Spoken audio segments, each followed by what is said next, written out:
ಪದ್ಯಭಾಗ 2 ಹಕ್ಕಿ ಹಾರುತ್ತಿದೆ ನೋಡಿದಿರಾ ಪ್ರಶ್ನೋತ್ತರಗಳು. ಮುಖ್ಯ ಪ್ರಶ್ನೆ 3 ಕೊಟ್ಟಿರುವ ಪ್ರಶ್ನೆಗಳಿಗೆ 8 10 ವಾಕ್ಯಗಳಲ್ಲಿ ಉತ್ತರಿಸಿ. ಪ್ರಶ್ನೆ 1 ಅಕ್ಕಿಯನ್ನು ಕಾಲಗತಿಗೆ ಹೋಲಿಸುತ್ತಾ ಕವಿ ಹೇಳಿರುವ ಮಾತುಗಳ್ಯಾವುವು? ಉತ್ತರ: ಅಕ್ಕಿಯನ್ನು ಕಾಲಗತಿಗೆ ಹೋಲಿಸುತ್ತಾ ಹಲವು ಇರುಳುಗಳು ಅಳಿದು ದಿನಗಳು ಬೆಳಗಿ ಸುತ್ತಮುತ್ತಲು ಮೇಲೆ ಕೆಳಗೆ ಕಣ್ಣು ರೆಪ್ಪೆ ಮಿಟುಕಿಸುವಷ್ಟು ವೇಗದಲ್ಲಿ ಕಾಲಪಕ್ಷಿಯು ದೂರ ಮುಂದೆ ಸಾಗುತ್ತಿದೆ. ಕಾಲಪಕ್ಷಿಗೆ ಕರಿನೆರೆ ಬಣ್ಣದ ಪುಚ್ಚಗಳು ಉಂಟು, ಬಿಳಿ ಹೊಳೆ ಬಣ್ಣದ ಗರಿ ಉಂಟು, ಕೆನ್ನನೆ ಹೊನ್ನನೆ ಬಣ್ಣಗಳ ರೆಕ್ಕೆಗಳು ಎರಡು ಪಕ್ಕದಲ್ಲಿದೆ. ಅಂದರೆ ಇಲ್ಲಿ ಕವಿಗಳು ಕಾಲದ 3 ವ್ಯವಸ್ಥೆಗಳನ್ನು ಬಣ್ಣಗಳ ಹೋಲಿಕೆಯ ಮುಖಾಂತರ ಬಹು ಸ್ವಾರಸ್ಯವಾಗಿ ವರ್ಣಿಸುತ್ತಾರೆ.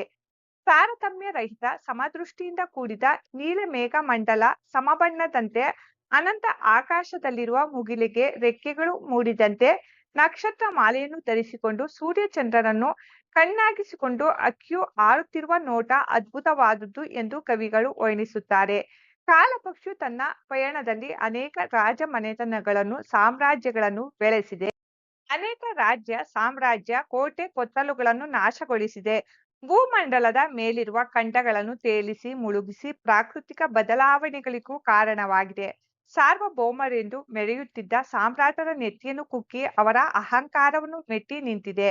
ಯುಗಗಳ ಆಗು ಹೋಗುಗಳನ್ನು ಹಿಂದಕ್ಕೆ ತಳ್ಳುತ್ತಾ ಹೊಸ ಮನ್ವಂತರದ ಪರಿವರ್ತನೆಗೆ ಅಥವಾ ಪ್ರಗತಿಗೆ ಕಾರಣವಾಗಿದೆ. ತನ್ನ ರೆಕ್ಕೆಗಳನ್ನು ಬೀಸುವ ಮೂಲಕ ಭೂಮಂಡಲದ ಜೀವಿಗಳಿಗೆ ಚೈತನ್ಯ ನೀಡಿ ಮುಂದಿನ ಜನಾಂಗದ ಮಕ್ಕಳನ್ನು ಅರಸಿ ಉತ್ತಮ ಭವಿಷ್ಯಕ್ಕಾಗಿ ಶುಭ ಹಾರೈಸುತ್ತಿದೆ ಎಂಬುದು ಕವಿ ಹೇಳಿರುವ ಮಾತುಗಳಾಗಿವೆ.